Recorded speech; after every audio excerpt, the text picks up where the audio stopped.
Abbott Nutrition's baby formula plant in Michigan has reopened months after it shut down because of a contamination recall. CBS News correspondent Wendy Gillette has the story. The nation's largest producer of baby formula, Abbott Nutrition's plant in Sturgis, Michigan, is operating once again. The factory was closed down for 4 months following a recall after 4 babies who drank formula from the plant developed bacterial infections. 2 of them died. The reopening came under new restrictions set by the FDA, an agency under investigation for its handling of the lead-up to the plant closure and recall. Abbott Nutrition said in a statement it, quote, will ramp production as quickly as we can while meeting all requirements. The shutdown exacerbated a nationwide baby formula shortage. Across the country, almost 74% of shelves are empty. 10 states are 90% out of baby formula.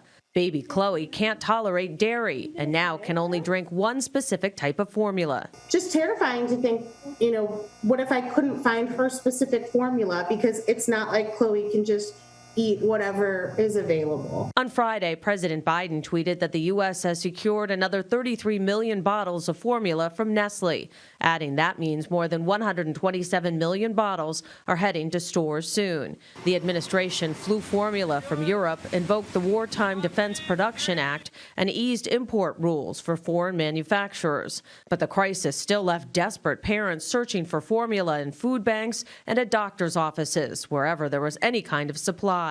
Abbott will first start production at the plant of special formulas distributed to healthcare providers. Wendy Gillette, CBS News. Joining us now to talk more about this is David Davis. David is a professor in the Ness School of Management and Economics at South Dakota State University. He has studied the formula industry. David, welcome. Nice to be here. Now, Abbott Nutrition controlled more than 40% of the formula market. The Michigan factory alone was responsible for half of domestic production. So why are so few companies making formula in the U.S.? Well, it's the industry has a the industry has a long history of being concentrated.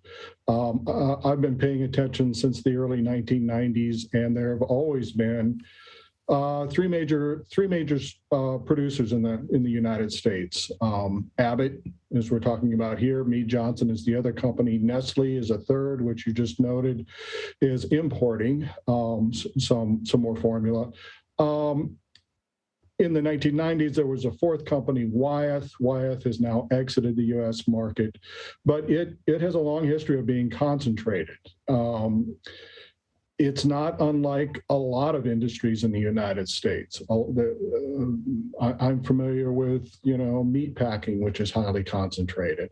A lot of industrial processes seem like they are being produced by a relatively small number of companies. And David, out-of-stock rates climbed to 74% nationally last week. At least 10 states had out-of-stock rates of 90%. So why weren't other companies able to make up the difference? Yeah, that's a good question. I'm guessing that a part of the problem is that the plants, I'm guessing, must run pretty close to capacity. That would be one explanation.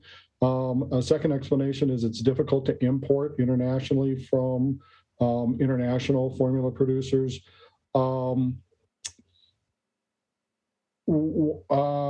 Let's see, why else?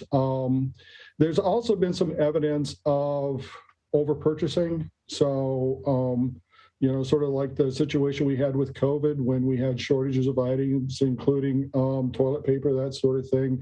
People would go in and buy up more than they needed, fearing that they wouldn't be able to get it later. David, the federal Women, Infants, and Children program helps low-income families afford certain staple products. So how is the shortage impacting their services?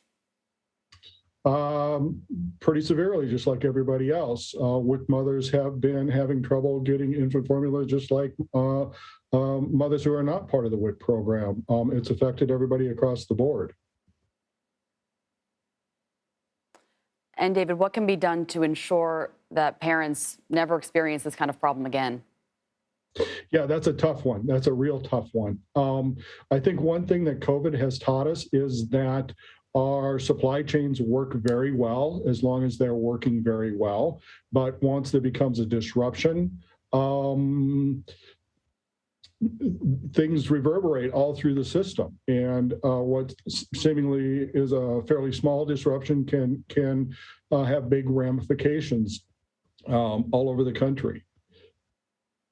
So what can we do in the future? I don't know. I know the WIC program is going to be taking a real hard look at how they procure infant formula for their mothers and their infants. It's good news that the Sturgis, Michigan plant is back open. But I think we might have to think long and hard, and companies are going to have to think long and hard about their supply chains, and hopefully they are thinking about ways to make them more resistant to these sorts of disruptions. Yeah, let's hope. David Davis, thank you for joining us. Thank you.